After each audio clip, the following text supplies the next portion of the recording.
龙这个阿斗啊，假借国产车的名义，他现在在帮中共销售汽车。他把中共的 MG 车子以零组件进口化整为零，在台湾组装。裕隆这10年来，从2015年到今年，他对外销售率是0耶，外销0。结果他现在拼命在帮我们最大的敌人中共，在帮他们销售他们的车。先前 MG 车、油车卖了还不够，现在要进 MG 的电动车。电动车现在他打算以低价来打垮欧美电动车。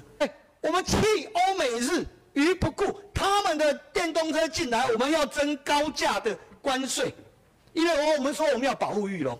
结果这个阿斗就利用这一点，他开了小门让中国的车辆进来，在他的保护之下，低价去倾销。我们要他去反攻大陆，他没办法，现在反而被中共利用来木马屠城。天哪！全世界最火红的电动车，那就是中国，像他们比亚迪，他们好多品牌啦。那他们价格也低，那么他们打算借由裕隆这个模式，那么以零组件的方式进来我们台湾，在台湾组装，哎呀，它变成国产车了。天哪，这会造成我们国家另类的国安危机，因为电动车图资的收集。